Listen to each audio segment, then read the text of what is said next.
حي على الفلاح.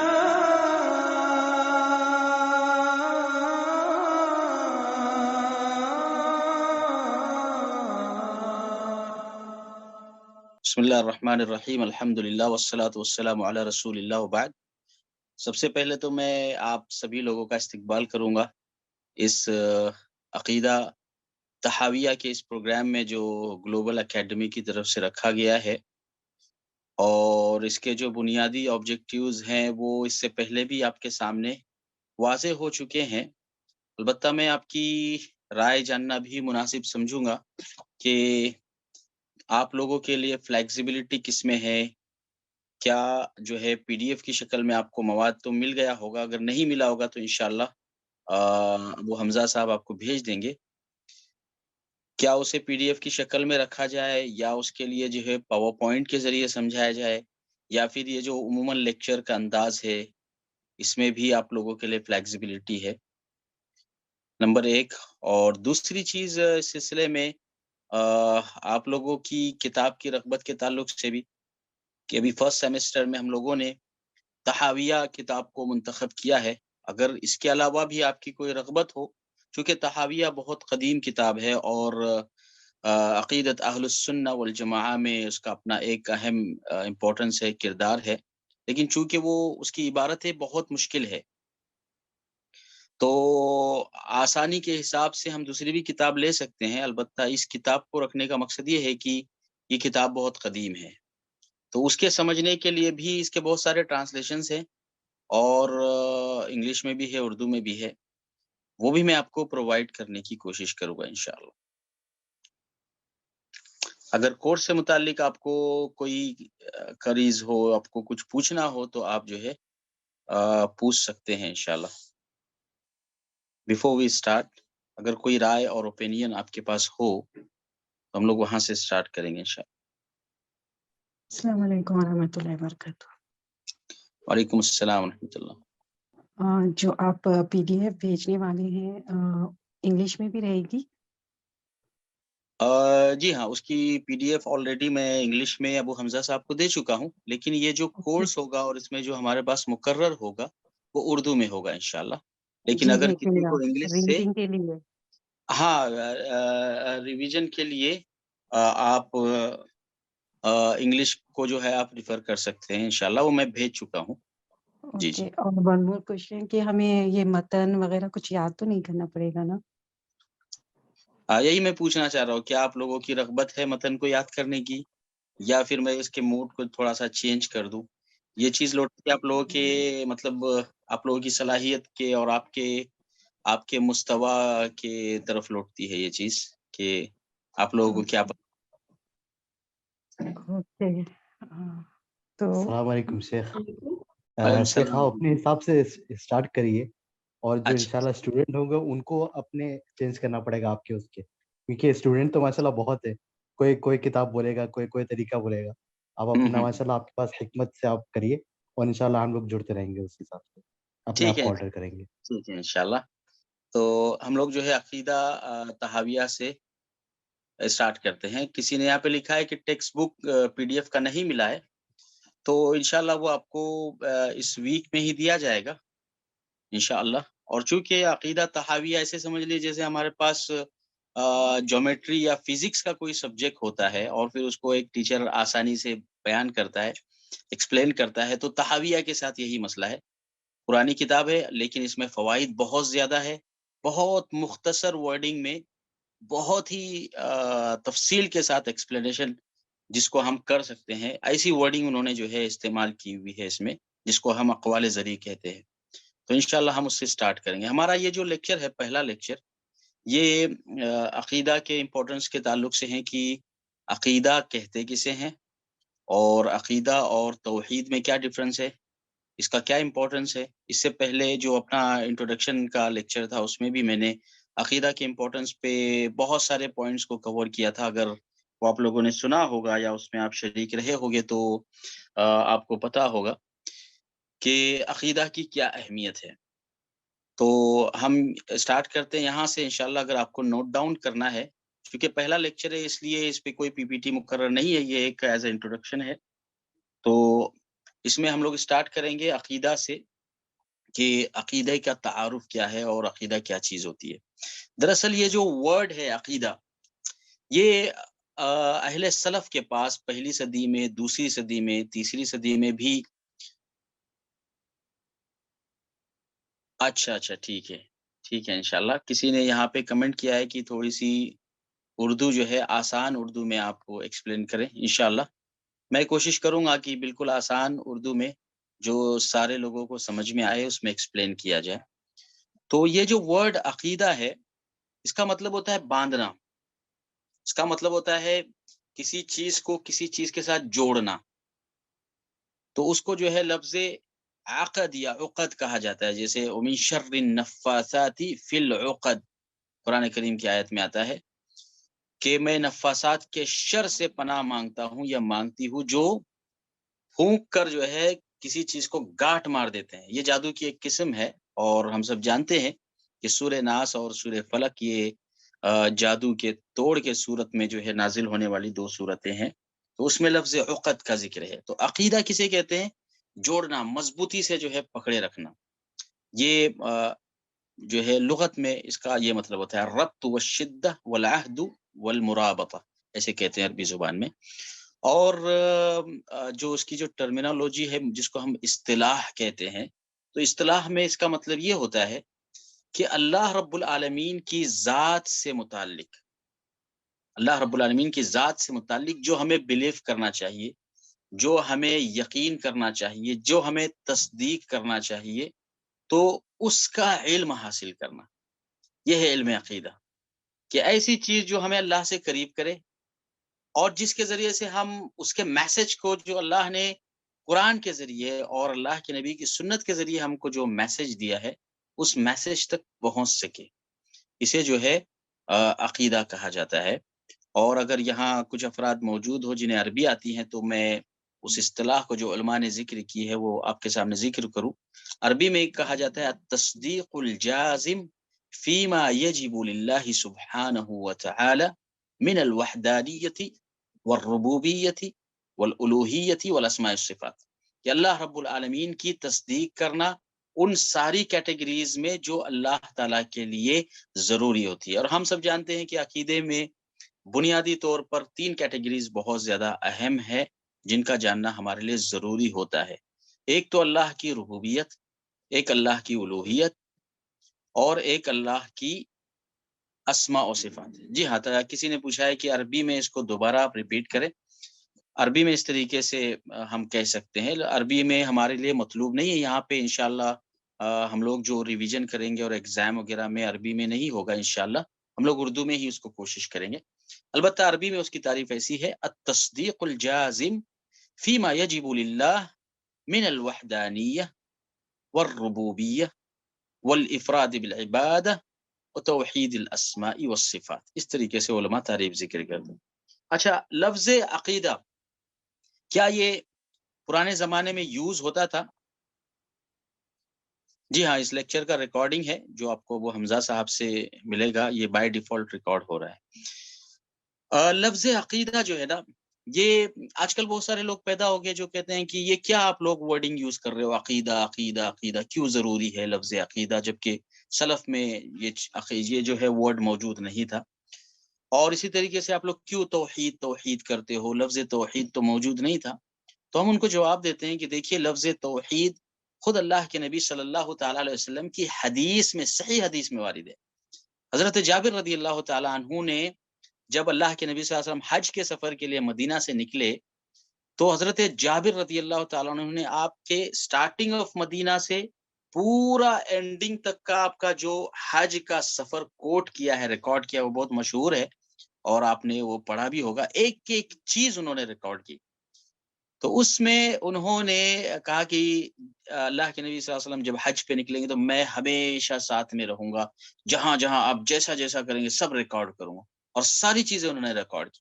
تو بیان کرتے ہیں کہ جب اللہ کے نبی صلی اللہ تعالی علیہ وسلم میقات پر پہنچے تو حضرت جابر کے الفاظ رضی اللہ تعالیٰ عنہ، کہا فَأَحَلَّ بِالتَّوْحِيدِ فَأَحَلَّ بِالتَّوْحِيدِ، کہ اللہ کے نبی صلی اللہ علیہ وسلم نے توحید کے ساتھ اپنے حج کی یا اپنے عمرہ کی جو ہے ابتدا کی، یعنی تحلیل کیا توحید کے ساتھ، جس کو ہم کہتے ہیں میقات پر تلبیہ پکارنا، لبیک اللہم لبیک لبیک لا شریک لک لبیک ان الحمد والنعمت لک والملک لا شریک لک. اس جو ہم کہتے ہیں نا لبیک اللہم لبیک، اس میں توحید کی جو 3 کیٹیگریز علماء نے مقرر کی، تینوں داخل ہو جاتی ہے. اور ایسے قرآن میں بہت ساری آیتیں ہیں، بہت ساری حدیثیں ہیں کہ ایک ہی ورڈنگ کے اندر اللہ کے نبی صلی اللہ علیہ وسلم نے تینوں قسموں کو بیان کیا. ایسی بہت ساری دعائیں بھی وارد ہیں، انشاءاللہ میں وقت ملا تو اس کی بھی وضاحت کروں گا. تو یہ ورڈ جو ہے نا حقیقت میں نبی کی سنت میں موجود ہے لفظ توحید کے نام سے. لہٰذا اگر کوئی شخص یہ کہے کہ یہ ورڈ تو آج کا ایجاد کیا ہوا ہے، پرانے زمانے میں جو لائبریریز وغیرہ بنتی تھی تو اس میں لفظ علم کلام یوز ہوتا تھا، اس میں لفظ تصوف یوز ہوتا تھا، تو تصوف کی کیٹیگری کے تحت عقیدہ اور توحید یہ سب ٹاپک، لیکن آپ لوگوں نے تو توحید کو اتنا بڑا بنا دیا. تو حقیقت میں توحید بڑی ہے. لوگوں نے جو ہے بہت سارے جو ہسٹری میں انشاءاللہ آپ کو اس کی ہسٹری بتاؤں گا کہ ہمیں عقیدے کی کیوں ضرورت ہے اور عقیدے کی ہسٹری کیا، اس پہ بھی میں گفتگو کروں گا.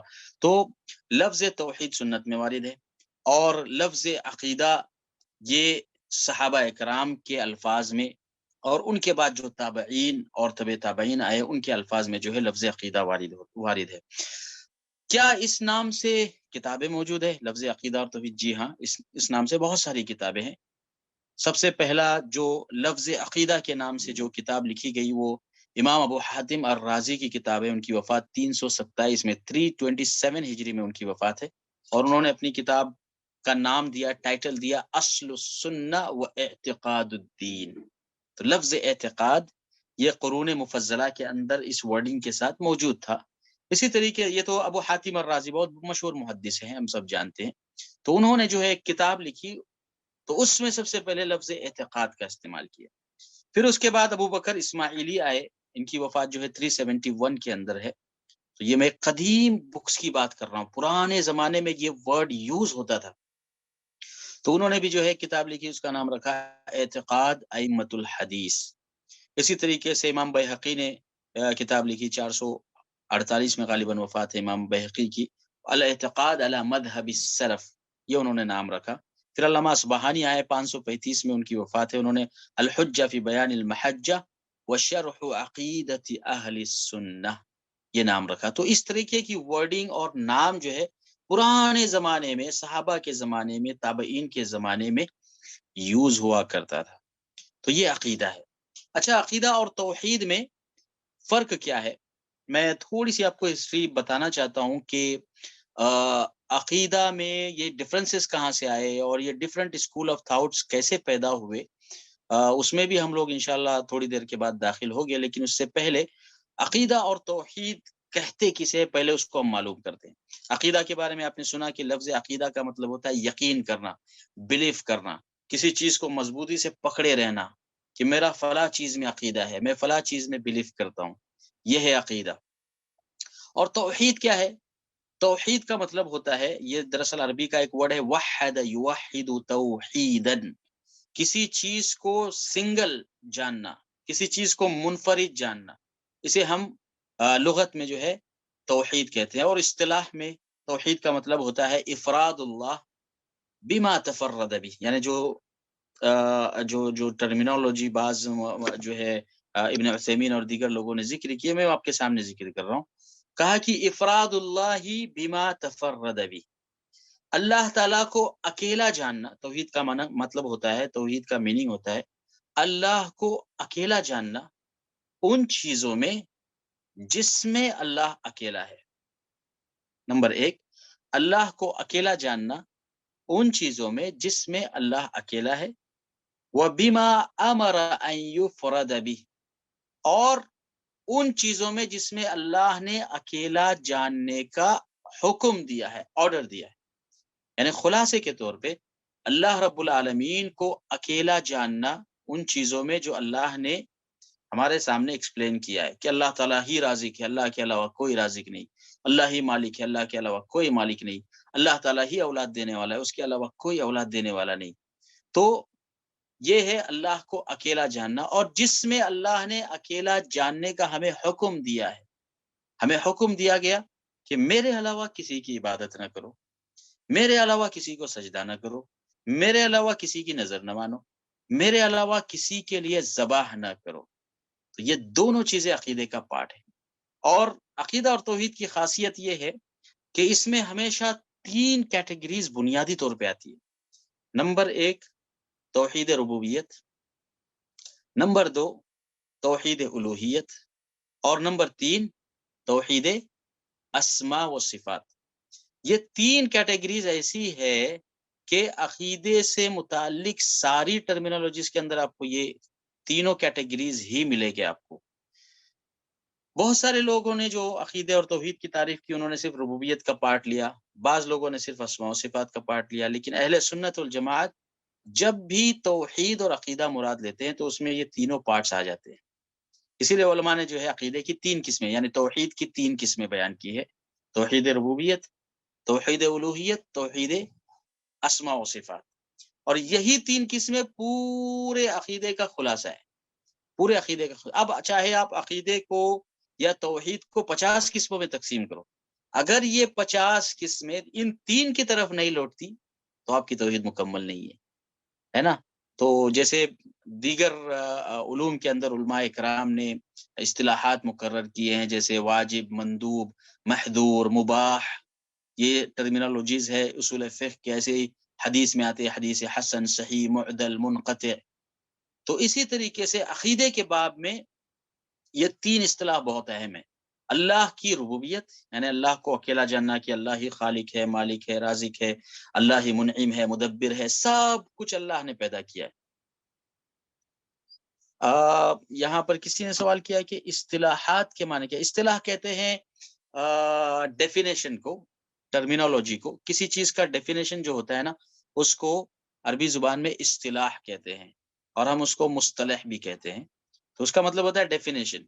تو توحید کا جو ڈیفینیشن ہے، اس میں 3 چیزوں کا شامل ہونا ضروری ہے، تو ہی آپ کی تعریف مکمل ہوگی، اور اگر یہ 3 چیزیں نہیں ہوگی تو پھر وہ توحید ناقص ہوگی۔ اسی لیے اہل سنت والجماعت نے انہی 3 چیزوں کو عقیدے کے سارے ابواب میں بنیادی قرار دیا ہے۔ تو عقیدہ اور توحید میں فرق یہ ہے کہ عقیدہ تھوڑا سا وائڈ ہے، یعنی وسیع ہے۔ عقیدے پہ بہت ساری چیزیں آ جاتی ہیں۔ کیسے بہت ساری چیزیں آتی ہیں؟ جیسے اللہ پر ایمان، رسول پر ایمان، فرشتوں پر ایمان، اسی طریقے سے دیگر مذاہب کے درمیان جس کو ہم کمپیریٹیو ریلیجن کہتے ہیں، اس میں اسلام کا جو طریقہ اور راستہ ہے اس کو ماننا، یہ عقیدے کا جز ہے۔ تو عقیدہ بہت تفصیلی ہوتا ہے۔ اس کے مقابلے میں توحید، لفظ توحید یہ عقیدے کا ایک پارٹ ہوتا ہے، عقیدے کا ایک پارٹ ہے توحید۔ عقیدہ بہت وائڈ ہے کہ میرا اللہ کے بارے میں کیا عقیدہ ہے، میرا جنت کے بارے میں کیا عقیدہ ہے، میرا جہنم کے بارے میں کیا عقیدہ ہے، میرا عذاب قبر کے بارے میں میرا کیا عقیدہ ہے، محشر کے بارے میں میرا کیا عقیدہ ہے۔ یہ عقیدہ بہت تفصیلی ہے۔ توحید 3 چیزوں پہ آ کے رکتی ہے: ربوبیت، الوہیت اور اسماء و صفات۔ یہ ہے توحید، کہ اللہ تعالیٰ کے تعلق سے بلیف اور کسی چیز کو ماننا، یہ توحید ہے۔ تو یہ عقیدہ اور توحید میں بنیادی فرق ہے کہ عقیدہ میں تفصیل ہوتی ہے اور توحید میں عقیدے کے مقابلے میں انجاز ہوتا ہے۔ لفظ عقیدہ کے ساتھ جیسے بہت ساری کتابیں ہیں پرانے زمانے میں، جیسا کہ میں نے آپ سے ذکر کیا، ابو حاتم الرازی کی اصل السنہ و اعتقاد الدین ہے، ابو بکر اسماعیلی کی اعتقاد ائمۃ الحدیث ہے۔ اسی طریقے سے لفظ توحید کے ساتھ بھی علماء نے کتابیں لکھی۔ یہ بات میں اس لیے بیان کر رہا ہوں کیونکہ بہت سارے لوگ کہتے ہیں کہ یہ لفظ توحید یہ نیا ورڈ ہے، اس سے پہلے جو ہے لفظ توحید کا وجود نہیں تھا۔ تو ہم ان سے کہتے ہیں کہ نہیں بھائی، آپ کی بات بالکل غلط ہے، اس لیے کہ لفظ توحید جہاں حضرت جابر نے حدیث میں استعمال کیا، فَأَحَلَّ بِالتَّوْحِيدِ، اللہ کے نبی صلی اللہ تعالی علیہ وسلم کے تعلق سے فرمایا کہ آپ نے توحید سے اپنے حج کی سٹارٹنگ کی، ابتدا کی۔ تو ایسے ہی لفظ توحید کے نام سے علماء کرام کتابیں بھی لکھتے تھے، جیسے امام بخاری رحمۃ اللہ علیہ نے صحیح بخاری کے اندر ایک چیپٹر باندھا ہے جس کا نام ہی دیا ہے کتاب التوحید۔ صحیح بخاری تو ہم سب جانتے ہیں بہت اچھی طریقے سے۔ اسی طریقے سے ابن خزیمہ رحمۃ اللہ علیہ ہیں، انہوں نے جو ہے کتاب لکھی، اس کا نام اور اس کا ٹائٹل دیا کتاب التوحید۔ اسی طریقے سے جو ہے علامہ ابن مندہ نے کتاب لکھی، اس کا ٹائٹل دیا کتاب التوحید و معرفت اسماء اللہ عز وجل و صفاتہ. تو یہ جو ورڈ ہے اس کے بارے میں یہ کہنا ہے کہ یہ جدید ورڈ ہے، شیخ الاسلام نے استعمال کیا یا سعودی علماء استعمال کرتے ہیں، یہ درست نہیں ہے، بلکہ یہ قدیم ورڈ ہے اور علماء سلف میں اس کی بہت ساری تشریحات ملتی ہے.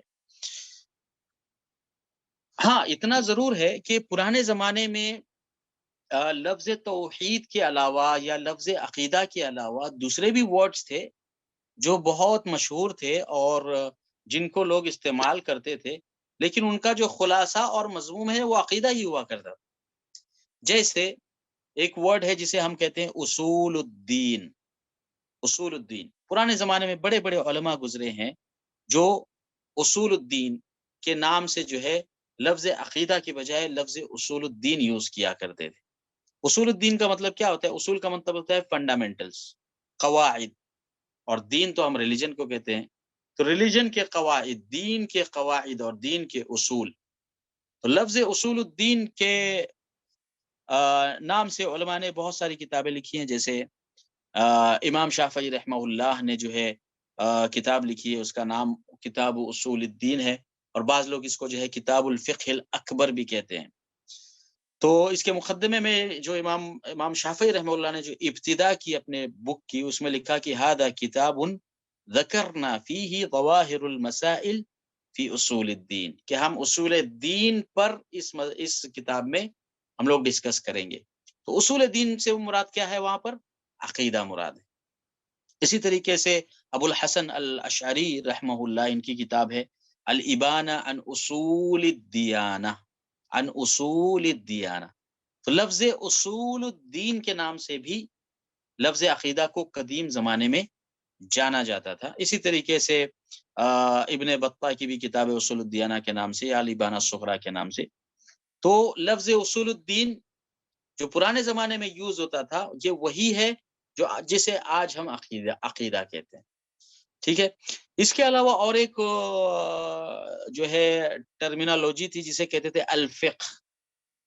ہمارے زمانے میں جب ہم لوگ فقہ کہتے ہیں تو اس سے ایک خاص طریقے کی جو ہے فقہ مراد ہوتی ہے، استنباط اور استخراج مراد ہوتا ہے کہ ادلہ کو سامنے رکھ کر اس سے کوئی پوائنٹ جو ہے آؤٹ کرنا، اس کو ہمارے یہاں فقہ کہا جاتا ہے. پرانے زمانے میں جب لفظ فقہ کہا جاتا تھا تو اس سے مراد عقیدہ ہوتا ہے نا. جیسے امام شافعی کتاب الفقہ الاکبر ہے، اور امام ابو حنیفہ رحمۃ اللہ علیہ کی طرف بھی جو ہے الفقہ کے نام سے کتاب منسوب ہے. تو یہ ساری عقیدے کی کتاب ہوتی تھی، اس میں فقہ سے مراد عقیدے کی فقہ مراد ہوا کرتی تھی. بعد میں یہ چینج ہوئی اور کیسے ہوئی اور اس میں کیا ہوا، اگر وقت ملا تو انشاءاللہ میں اس کی وضاحت کروں گا. ایک اور ٹرمینالوجی ہے جو پرانے زمانے میں استعمال ہوتی تھی لفظ عقیدہ کے لیے، وہ ہے السنہ. سنہ، جب سنہ کہا جاتا تھا پرانے زمانے میں تو اس سے مراد ہوتا تھا عقیدہ. براہ راست اس سے کیا مراد ہوتا تھا؟ عقیدہ مراد ہوتا. اور لفظ سنہ کے نام سے علماء نے بہت ساری کتابیں لکھی، جیسے امام احمد بن حنبل رحمۃ اللہ علیہ کتاب ہے کتاب السنہ. تو اس کتاب میں کیا ہے؟ سارے عقیدے کے ٹاپکس ہے. اسی طریقے سے ابن ابی شیبہ کی کتاب ہے السنہ. تو اس میں سنہ سے کیا مراد ہے؟ سنہ سے مراد عقیدہ ہے، بلیف ہے، اللہ سے متعلق. یہ وحدت الوجود کے اوپر اس میں رد ہے، حلول کے اوپر اس میں رد ہے، اور بعض جہاں ابن صفوان کی جو بدعتیں تھی اس پہ اس میں جو ہے رد ہے. اسی طریقے سے ایک بہت مشہور کتاب ہے سنہ کے نام سے الاثرم کی السنہ للاثرم. اسی طریقے سے کتاب السنہ للخلال. اسی طریقے سے کتاب السنہ لابی داؤد، یعنی صاحب سنن جن کے ہم سنن پڑھتے ہیں نا، تو سنن الگ ہے اور السنہ کے نام سے باقاعدہ عقیدے پہ ان کی ایک کتاب موجود ہے. تو اس طرح کے بہت سارے نام عقیدے کے باب میں جو ہے پرانے زمانے میں استعمال ہوا کرتے تھے.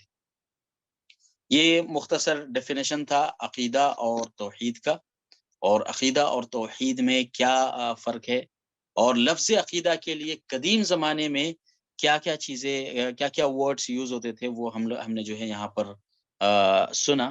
اگر آپ لوگوں کے ذہن میں کوئی سوال ہو قبل اس کے کہ ہم دوسرے ٹاپک پر آئے اور عقیدہ کی ہسٹری پر آئے کہ عقیدے میں ڈفرینسز کہاں سے آئے، اور اختلافات کہاں سے پیدا ہوئے قبل اس کے کہ ہم اس ٹاپک میں انٹر ہو. اگر کوئی سوال ہو تو آپ پوچھ سکتے ہیں.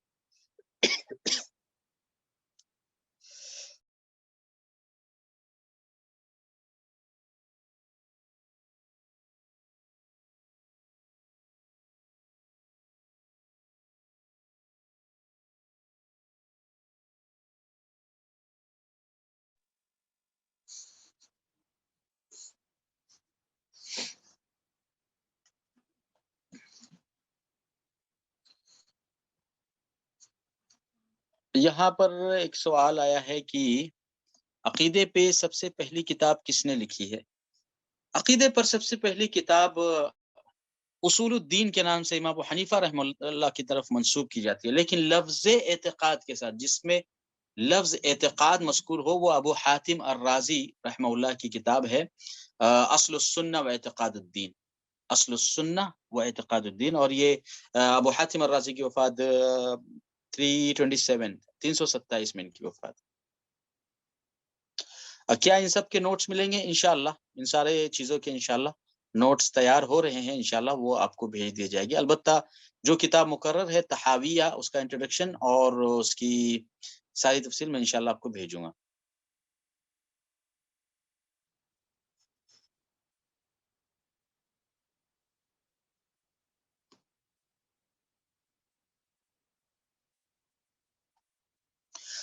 یہاں پر ایک سوال آیا کہ ڈس توحید کم انڈر عقیدہ؟ جی ہاں، توحید عقیدہ کے انڈر میں آتی ہے. عقیدہ بہت تفصیلی ٹاپک ہے، جس میں ایمان بالرسول بھی داخل ہے، جس میں کمپیریٹیو ریلیجن بھی داخل ہے، جس میں ایمان بالملائکہ داخل ہے، جس میں جنت اور جہنم پہ ایمان داخل ہے. تو عقیدہ بہت وائڈ ٹاپک ہے.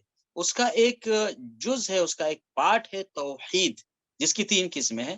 تو عقیدہ بہت تفصیل سے ہے اور توحید اس کا جو ہے ایک پارٹ ہے.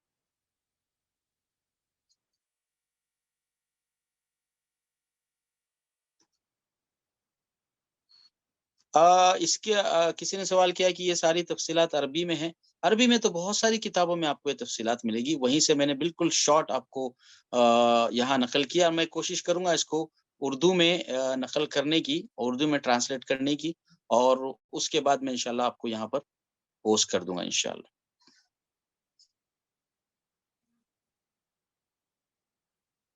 جی ہاں، عقیدہ تحاویہ کا ٹرانسلیشن میں نے گروپ میں ویسے بھیج دیا ہے.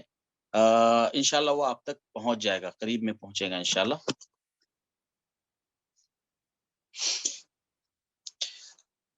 ٹھیک ہے، ہم لوگ ہمارا نیکسٹ ٹاپک لیتے ہیں کہ جی ہاں، عقیدہ تحاویہ بک ملیں گی انشاءاللہ، میں آپ کو بھیجوں گا انشاءاللہ. آپ کو کس لینگویج میں چاہیے وہ بھی آپ بتا سکتے ہیں، اور اگر آپ کو نہیں ملے گی تو آپ کو ایک ایڈریس میں یہاں پہ لکھ دیتا ہوں، islamhouse.com. islamhouse.com میں عقیدہ تحاویہ تقریباً 12 لینگویجز میں موجود ہے.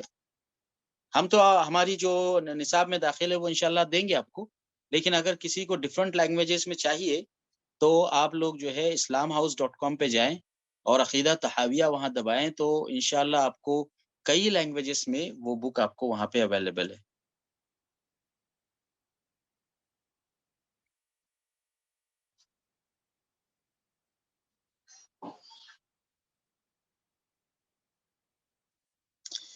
islamhouse.com پہ ڈیفرنٹ لینگویجز میں ہے. البتہ میں آپ کو انشاءاللہ اردو اور انگلش میں آپ کو میں دوں گا، اور ہمارے پاس جو یہاں مقرر ہوگی جو ہم پڑھیں گے وہ اردو کی بک مقرر ہوگی انشاءاللہ. اب ہم لوگ دوسرے ٹاپک میں داخل ہوتے ہیں. اگر آپ لوگوں کے کویشچنز ختم ہو گئے ہو تو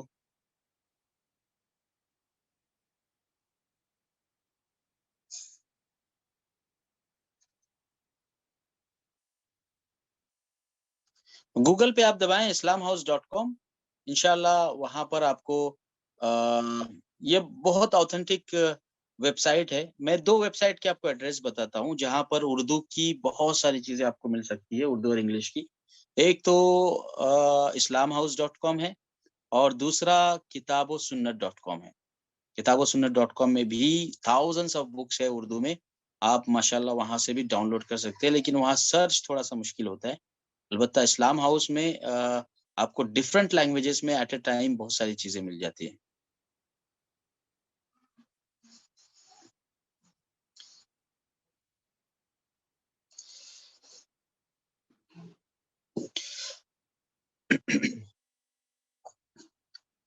کسی نے یہاں پہ یہ بھی سوال کیا ہے کہ عقیدہ تحاویہ کی سب سے بہترین شرح کیا ہے؟ ہاں، اور حسین بھائی ہمارے کہہ رہے ہیں کہ کویشچن آنسر کا جو سیشن ہے وہ سب سے لاسٹ میں لیں گے. جی ہاں، چونکہ پہلا دن ہے، بہت سارے لوگوں کے بہت سارے سوالات ہوتے ہیں، اس لیے ہم لوگ جو ہے فرسٹ ڈے میں تھوڑا جلدی لے رہے ہیں. اچھا، دوسری چیز یہاں آپ نے سوال کیا ہے کہ عقیدہ تحاویہ کی سب سے بہترین شرح کون سی ہے. وہ میں سیکنڈ لیکچرز میں آپ کو پوری تفصیل بتاؤں گا، لیکن نہ آپ اردو میں پوچھ رہے ہیں یا عربی میں پوچھ رہے ہیں. اگر عربی میں پوچھ رہے ہیں تو اس کی سب سے بہترین شرح جو علامہ ابن ابی العز الحنفی رحمۃ اللہ علیہ کی جو کتاب ہے وہ سب سے بہترین شرح ہے. 755 ہجری میں آپ کی وفات ہے، بہت قدیم کتاب ہے. شرح ابن ابی العز اسے کہا جاتا ہے. البتہ موجودہ زمانے میں عقیدہ تحاویہ کی بہت سارے شروحات سعودی علماء نے کی ہوئی ہے. وہ سب سے بہترین شرح ہے جو ابن جبرین کی شرح ہے، علامہ الراجحی رحمہ اللہ کی شرح ہے. اس کے بعد شیخ صالح سندھی نے بھی اس کے کچھ موضوعات کی شرح کی ہے. تو یہ ٹاپکس موجودہ جو سعودی علماء نے اس کی شرح کی ہے وہ زیادہ اوتھینٹک ہے. اور اگر مکمل شرح جو پرانے زمانے کی ہے ان میں سب سے بہترین شرح جو ہے ابن ابی العز کی ہے. جہاں تک اردو میں بات ہے تو اردو میں جو ہے ڈاکٹر درانی پاکستان کے ایک بہت مشہور ڈاکٹر ہے، انہوں نے اس کی شرح بھی کی ہے اور ایکسپلینیشن بھی کیا ہے کہ جہاں جہاں امام طحاوی رحمہ اللہ نے جو کچھ عبارتیں نقل کی جو سمجھنے میں ذرا مشکل ہوتی ہے، بہت اچھے سے ایکسپلینیشن کیا ہوا ہے اس کا. وہ بھی میں آپ کو انشاءاللہ دوں گا، وہ بھی میرے پاس رکھی ہوئی ہے انشاءاللہ. جزاکم اللہ.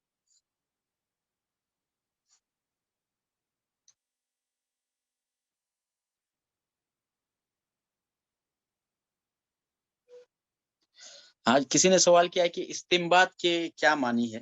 شاید میری اردو تھوڑی سی ہارڈ ہے، آپ لوگ کوشش کیجئے سمجھنے کی. لفظ استنباط کہتے ہیں کوئی پوائنٹ جو ہے فائنڈ آؤٹ کرنا. کوئی ٹیکس ہے، عبارت ہے، اس میں اگر آپ کو کوئی پوائنٹ ملتا ہے تو اس کو نکالنا اور اس سے کوئی نتیجہ نکالنا، اس کو کہتے ہیں استنباط. تو یہ ورڈ جو ہے نا فقہ میں اور اس کی ٹرمینالوجی میں یوز ہوتا ہے کہ کوئی حدیث ہے یا قرآن کی کوئی آیت ہے تو اس سے آپ نے کوئی پوائنٹ نکالا تو اس کو کہتے ہیں استنباط کرنا، معلوم کرنا.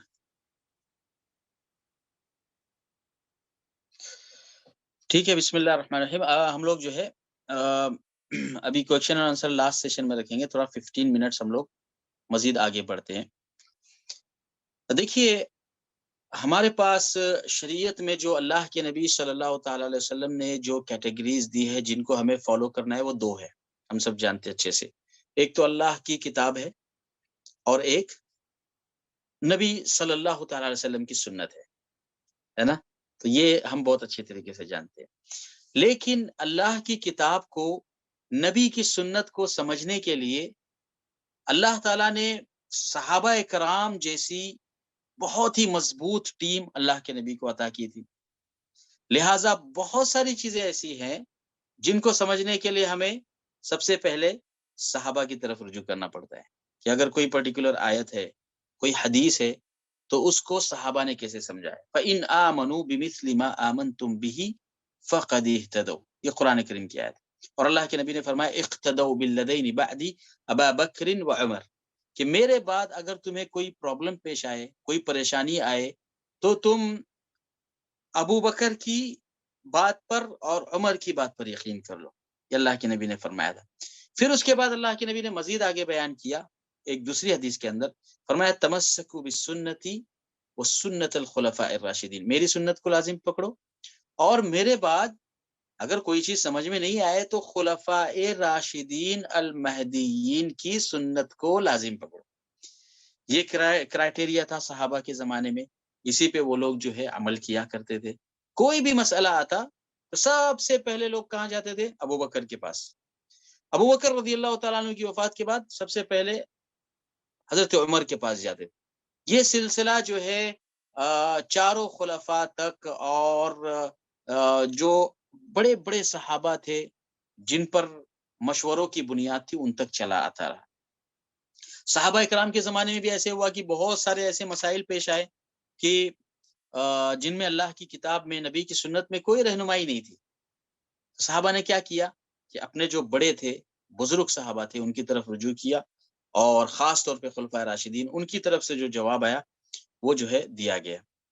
تو اس طریقے سے صحابہ اکرام عقیدے کے باب میں بھی اور عقیدے کے علاوہ دیگر ابواب میں بھی، خواہ وہ فقہ کے ابواب ہو، خواہ وہ جو ہے تفسیر کا ابواب ہو، سارے ابواب میں جو ہے اساس ہے اللہ کی کتاب کو اور نبی پاک صلی اللہ تعالیٰ علیہ وسلم کی سنت کو سمجھنے میں صحابہ اکرام یہ سب سے پہلے جو ہے اساس ہے. صحابہ اکرام کے زمانے میں جب فتوحات کا سلسلہ بہت وسیع ہو گیا، ہم سب جانتے ہیں حضرت عثمان رضی اللہ تعالیٰ عنہ پہلے شخص ہے جنہوں نے جو ہے میڈیٹرین سی کے اندر اپنے جو ہے کشتیاں کو اتارا اور پھر اسلام جو ہے یورپ تک پہنچ گیا، اس طرف سے فارس تک پہنچ گیا، یمن کے علاقے فتح ہوئے، حبشہ کے علاقے فتح ہوئے. تو اب اس میں ہوا کیا کہ اہل مدینہ جو بلیف رکھتے تھے، جو عقیدہ رکھتے تھے، تو اس میں بہت تیزی کے ساتھ باہر والے جو اسلام قبول کر رہے تھے تو بہت تیزی کے ساتھ ان کا کلچر، ان کی تہذیب، ان کی ثقافت جو ہے سامنے ابھر کر آنے لگی. صحابہ اکرام جب تک تھے وہ برابر اس کو ہینڈل کر رہے تھے، لیکن چند ایسے فتنے امت کے اندر ہو گئے جس کی وجہ سے یہ جو یعنی ایک تیز رفتاری تھی لوگوں کے اصلاح کی، اس میں ذرا سا جو ہے خلل پیدا ہو گیا. اور ہم سب جانتے ہیں یہ سب کہاں سے سٹارٹ ہوا؟ حضرت عثمان رضی اللہ تعالیٰ عنہ کی شہادت سے. حضرت عثمان رضی اللہ تعالیٰ عنہ کو جو ہے ناحق شہید کیا گیا، آپ سب جانتے ہیں. تو آپ کی شہادت کے بعد صحابہ اکرام خود جو ہے آپس میں صحابہ اکرام کا نقطہ نظر اس حساب سے جو ہے مختلف ہو گیا کہ کیا ہمیں پریورٹی کے طور پہ حضرت عثمان کے قاتلین کا بدلہ لینا ہے، قصاص لینا ہے، یا پھر انہیں جو ہے فی الحال اس ٹاپک کو نہ چھیڑنا ہے. تو حضرت علی رضی اللہ تعالیٰ عنہ جو خلیفہ تھے ان کی رائے تھی، اور یہ رائے بہت درست رائے تھی کہ ہم لوگ جو ہے اس ٹاپک ہم لوگ ابھی فی الحال جو ہے چونکہ ہم لوگ بہت مائنرٹیز میں ہیں اور خوارج کا غلبہ ہے، اس لیے جو ہے ضروری نہیں ہے کہ ان کے قصاص کا بدلہ لیا جائے، اس معاملے کو جو ہے تھوڑی دیر کے لیے چھوڑ دیا جائے. اب یہاں پر ہوا کیا کہ اہل خوارج کی مخالفت کی وجہ سے بہت سارے نئے فتنے وجود میں آنے لگے. مرتکب کبیرہ کا کیا حکم ہے، پھر قدر کا فتنہ آیا، پھر اس کے بعد نہروان کی لڑائی ہوئی، صفین کی لڑائی ہوئی. یہ سارے حالات جو ہے چلتے گئے اور پھر دھیرے دھیرے اسلام کے اندر بعض ایسے آئیڈیالوجیز یا بعض ایسے ریٹورک فلسفیز آنے لگے جس کی وجہ سے کافی ڈسٹربنس پیدا ہو گیا. تو اس وقت علم عقیدہ کے بنیاد رکھنے کی ضرورت پیش آئی. کئی ایسے عرب کے، کئی ایسے عجم کے، فارس کے اور حبشہ کے لوگ تھے جو اسلام میں داخل ہوئے، لیکن چونکہ وہ نئے نئے اسلام میں آئے تھے تو بہت سارے ایسے اعتقادات اور بہت ساری ایسے بلیف تھے جس سے ہمارے بعض اہل اسلام متاثر ہونے لگے.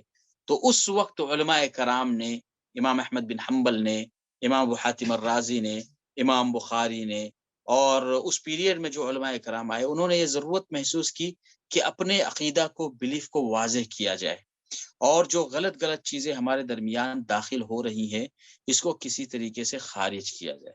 یہ ہمارے سارے علماء کرام کا یہ مشن تھا. حتیٰ کہ جو ہمارے 4 معزز ائمہ ہیں جن پر فقہ کی بنیاد امام شافعی رحمہ اللہ، امام مالک رحمۃ اللہ علیہ، امام ابو حنیفہ رحمۃ اللہ علیہ اور امام احمد بن حنبل رحمۃ اللہ علیہ، یہ لوگ بھی فقہ میں ان کا اپنا ایک مقام ہے، لیکن عقیدے کے باب میں بھی یہ سب کے سب سلف کے منہج پہ تھے، یہ سب کے سب صحابہ کرام کے منہج پہ تھے. عقیدے میں ان کے درمیان کوئی ڈفرنسز نہیں ہے، کوئی اختلافات نہیں ہے. سارے لوگوں نے وہی بلیف اور وہی عقیدہ پیش کیا جو صحابہ کرام کا تھا. تو اب جیسے جیسے ضرورت پیش آنے لگی علماء جواب دیتے رہے.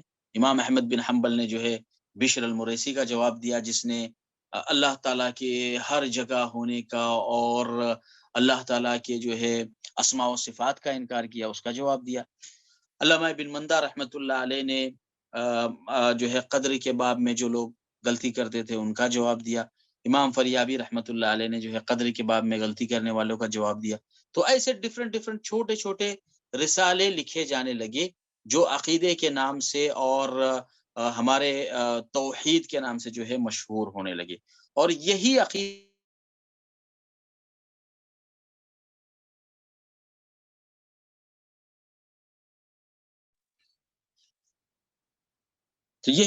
کی کتابیں ہمارے لیے جو ہے شاہراہ ہے اور نمونہ ہے.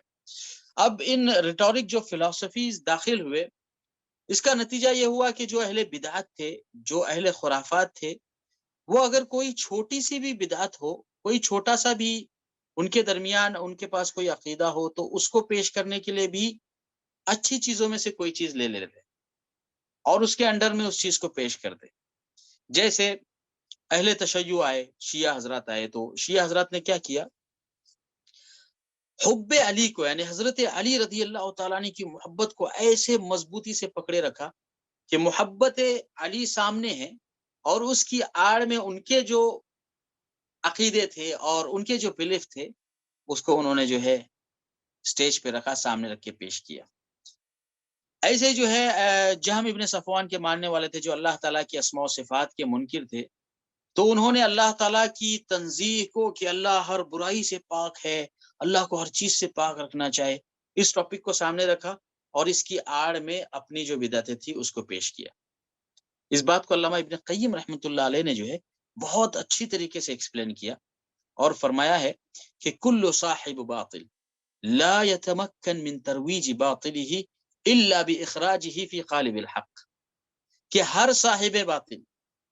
ہر صاحب باطل اپنے باطل کی ترویج میں کامیاب نہیں ہو سکتا جب تک حق بات میں سے کسی ایک چیز کو مضبوطی سے نہ تھام لے.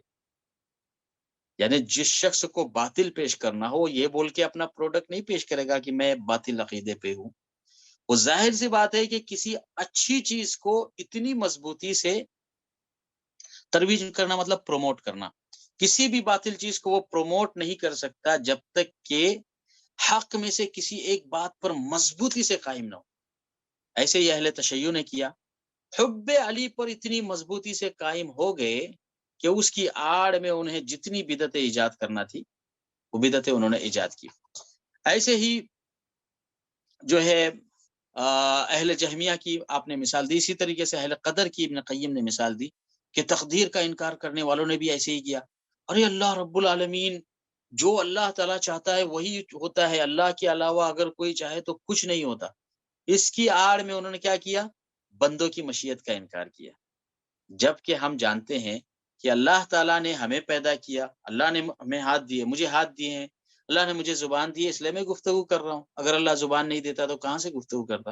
اللہ نے مجھے آنکھ دی ہے اس لیے میں دیکھ رہا ہوں. تو ساری چیزیں اللہ کی دی ہوئی ہے اور اللہ نے بندے کو یہ پاور دیا ہے کہ وہ اس کو کرے اور اس کو بتائے. تو اہل قدر نے جو ہے لفظ تقدیر کو بنیاد بنایا اور اس کی آڑ میں بہت ساری چیزوں کا انکار کیا. ایسے ہی ابن قیم نے اہل تصوف کی مثال دی کہ اولیاء اکرام کو انہوں نے ایسے مضبوط پکڑ لیا، اللہ کے اولیاء کا بڑا مقام ہے اور یہ، اور اللہ کے اولیاء کی آڑ میں اس کے پیچھے جو ان کے اعتقادات ہے، ان اعتقادات کو انہوں نے جو ہے پروموٹ کیا، اس کی ترویج کی. تو ہر صاحب باطل، علامہ ابن قیم فرماتے ہیں کل صاحب باطل لا يتمكن من ترویج باطله الا باخراجه في قالب الحق.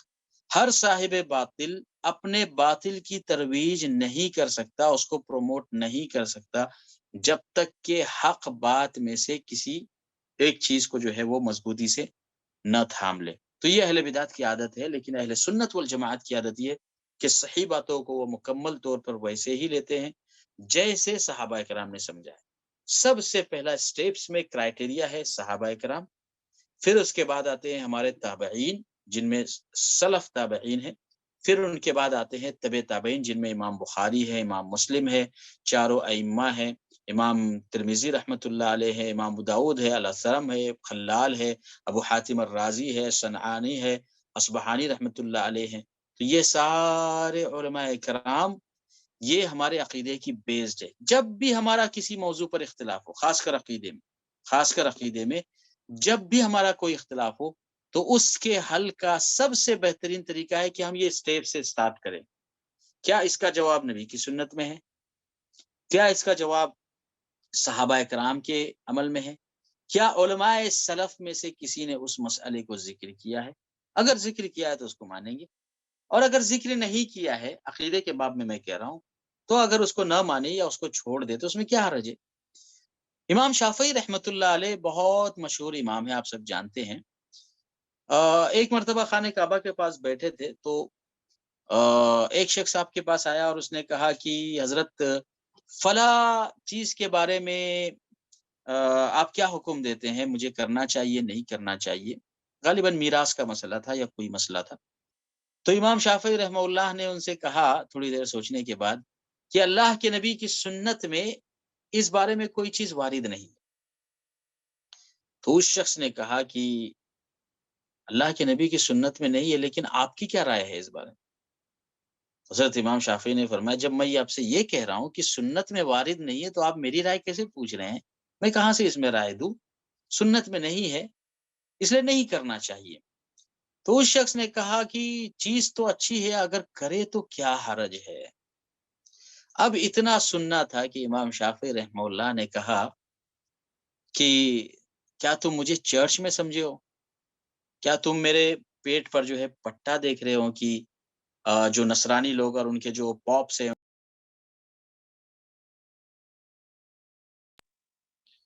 کیا تم مجھے جو ہے چرچ میں سمجھے ہو؟ میں آپ سے کہہ رہا ہوں کہ اللہ کے نبی صلی اللہ علیہ وسلم نے منع کیا ہے اور آپ مجھ سے کہہ رہے ہو کہ اس کے کرنے میں کیا حرج ہے؟ تو اس وقت امام شافعی نے ایک بہت زبردست ورڈنگ ذکر کی. علامہ بن حجر رحمۃ اللہ علیہ نے فتح الباری میں اس کو ذکر کیا. فرمایا نحن نتبع السنت فعلا و ترکا، کہ ہم سنت کی اتباع کرتے ہیں اگر سنت میں آ جائے تو اس پر عمل کر کے بھی، اور نہ آئے تو اسے چھوڑ کر بھی. یعنی چھوڑنے پہ آپ کو وہ ثواب ملے گا جو کرنے پہ نہیں ملے گا. کیوں؟ کیونکہ نبی کی سنت میں نہیں ہے. تو یہ اس طریقے کے بہت سارے ٹاپکس ہیں جو بالکل عقیدے سے ریلیٹڈ ہیں، اور ہمارے علماء کرام نے جو عقیدے کی وضاحت کی ہے اس میں یہ بنیادی طور پر واضح کیا ہے کہ عقیدے کا جو مسئلہ ہے یہ اللہ کی کتاب اور نبی کی سنت پر مبنی ہے، جس سنت کا ایکسپلینیشن صحابہ کرام نے کیا ہے، اور اسٹیپس کے ساتھ صحابہ کرام کے بعد تابعین نے، اور تابعی کے بعد وہ پرٹیکولر امام اور وہ پرٹیکولر آئے ہوئے ہمارے بڑے بڑے علماء سلف جو ان اسٹیپس کے ساتھ اس عقیدے کے ساتھ ان اسٹیپس کا خیال رکھتے ہیں. تو یہ اصل بلیف ہے جن پر ہم کو جو ہے اعتقاد رکھنا چاہیے. انشاءاللہ ہم نیکسٹ درس کے اندر عقیدہ تحاویہ سٹارٹ کریں گے، جس میں سب سے پہلے امام تحاوی کا انٹروڈکشن ہوگا. پھر عقیدہ تحاویہ کس وقت میں کتاب لکھی گئی، اس کا جو بیک یا اس کا جو سینیریو تھا کہ امام تحاوی کو اتنی مختصر انداز میں اتنی جامع کتاب لکھنے کی ضرورت کیوں پیش آئی، پھر عقیدہ تحاویہ کی بنیادی شروحات کیا کیا ہیں. یہ سارے ٹاپک انشاءاللہ ہم نیکسٹ درس کے اندر کور کرنے کی کوشش کریں گے. اللہ تعالیٰ مجھے اور آپ کو نیک توفیق نصیب فرمائے، اور اللہ تعالیٰ ہم سب کے حق میں عقیدے کی اس کلاس کو جو ہے مبارک بنائے، اور جو وقت آپ لوگ یہاں پر دے رہے ہیں اللہ تعالیٰ ہم سب کے میزان حسنات میں اس کو لکھے، اور اس کے ہر سیکنڈ، ہر منٹ، اور جب ہم اس کلاس سے جوائنٹ رہیں اس سے استفادہ کرنے اور ہمارے نام اعمال میں اللہ رب العالمین اسے لکھیں، ایسی اللہ رب العالمین سے دعا ہے. آمین وآخر دعوانا الحمدللہ رب العالمین وصلی اللہ علی نبینا محمد وعلی آلہ وصحبہ وسلم. اگر کسی کو کوئی سوال ہو تو مختصر طور پہ آپ چیٹ باکس میں لکھ سکتے ہیں انشاءاللہ.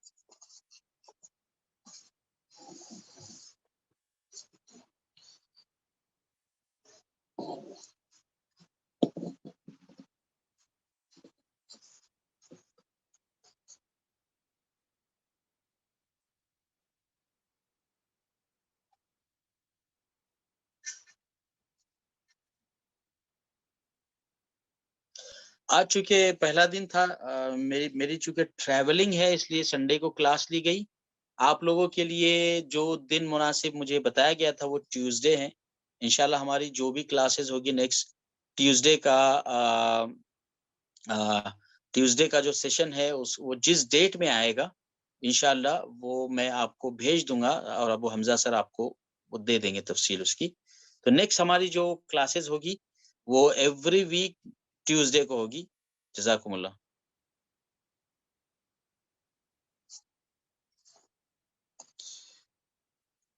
یہاں پر ایک سوال ہے کہ صحابہ نے عقیدہ کیسے سیکھا، صحابہ نے عقیدہ کیسے پڑھا؟ صحابہ اکرام نے اللہ کے نبی صلی اللہ تعالی علیہ وسلم سے عقیدہ سیکھا ہے اور آپ سے پڑھا ہے. ہم سب جانتے ہیں کہ صحابہ اکرام نے اللہ کے نبی صلی اللہ علیہ وسلم کی ہر ادا کو نقل کیا ہے.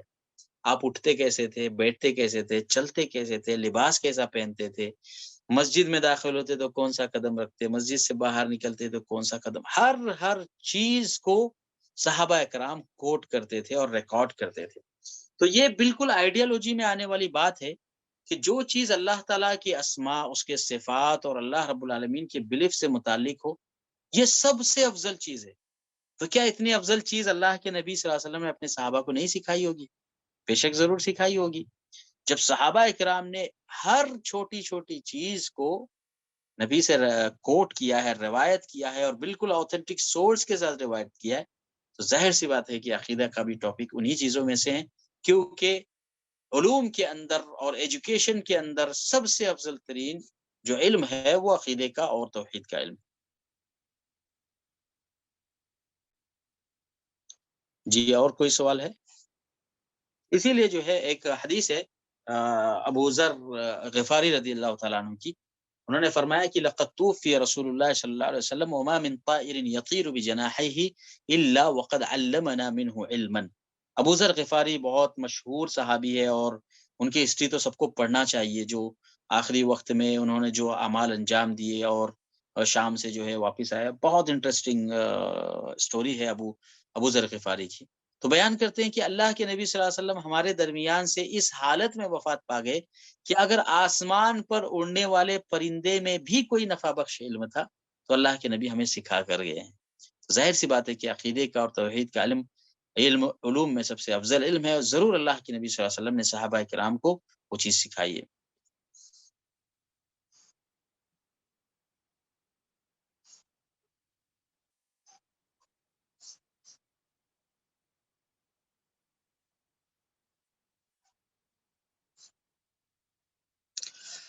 اس آپ نے یہاں پر سوال کیا ہے کہ کیا ہم صرف عقیدہ تحاویہ پڑھیں گے یا کوئی اور کتاب پڑھیں گے؟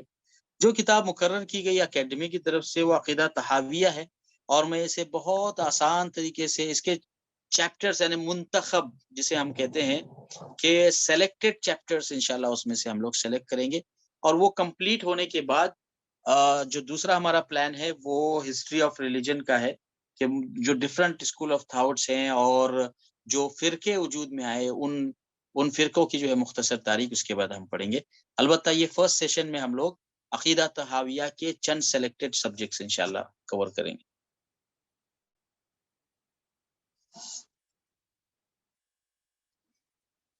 حدیث کی تعریف سے تعلق سے آپ نے سوال کیا ہے.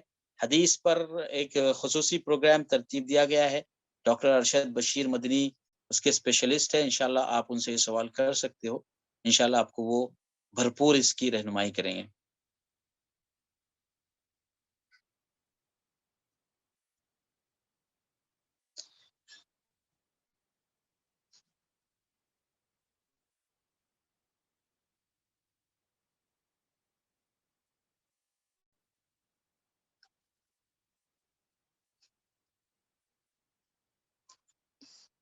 جیسا کہ میں نے کہا کہ حدیث کی تعریف میں جو ہے وہ آپ کو شیخ وضاحت کریں گے.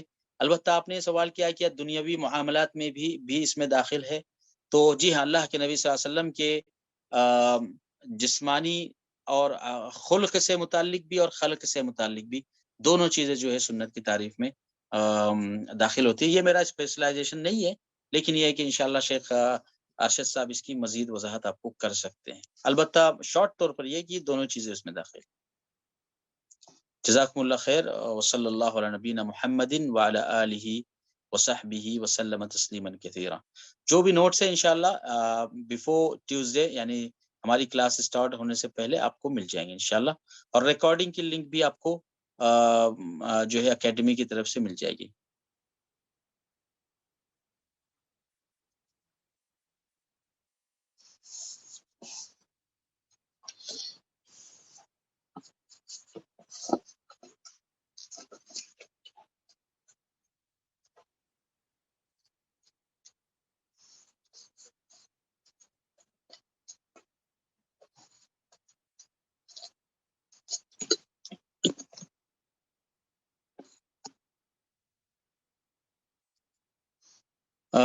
Can you please repeat the Arabic quotation you have given for definition of عقیدہ؟ جی ہاں، عقیدہ کے ڈیفینیشن میں جو میں نے آپ کو عربی کوڈ دیا تھا وہ اس طریقے سے ہیں: التصدیق الجازم. اگر میں لکھ دوں یہاں پر تو میں لکھ دیتا ہوں التصدیق الجازم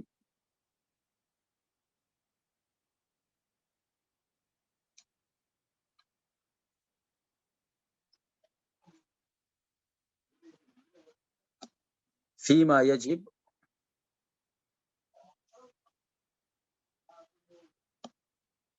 لله عز وجل من الوحدانية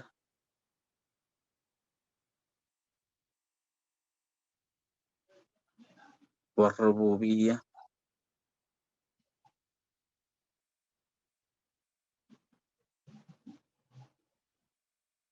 والإفراد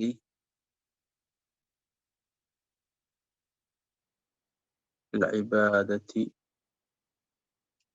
والإيمان.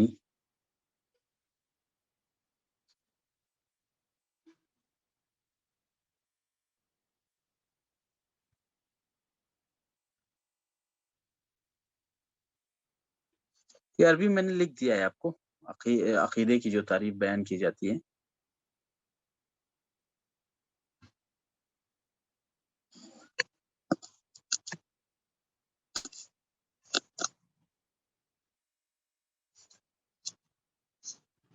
یہ نوٹس انشاءاللہ تیار ہو گیا تو میں آپ کو بھیج دوں گا. ٹھیک ہے، جزاکم اللہ.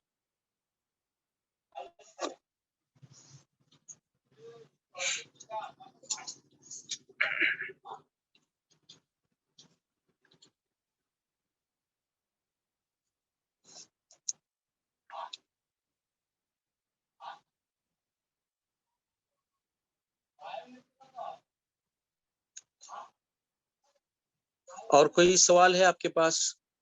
کچھ پوچھنا ہے تو آپ پوچھ سکتے ہیں. وَأَحْسَنَ اللَّهُ إِلَيْكُمْ كَذَلِكَ. جزاکم اللہ خیر. وصلی اللہ علی نبینا محمد وعلی آلہ وصحبہ وسلم. انشاءاللہ نیکسٹ ٹیوزڈے کو، اس ٹیوزڈے کو نہیں، اس کے بعد جو ٹیوزڈے آئے گا اس میں انشاءاللہ سیم ٹائم پر انشاءاللہ ہم لوگ ملیں گے عقیدہ تحاویہ کے PDF کے ساتھ اور اس کے ٹرانسلیشن کے ساتھ جو آپ کو بھیج دیا جائے گا. السلام علیکم ورحمۃ اللہ وبرکاتہ.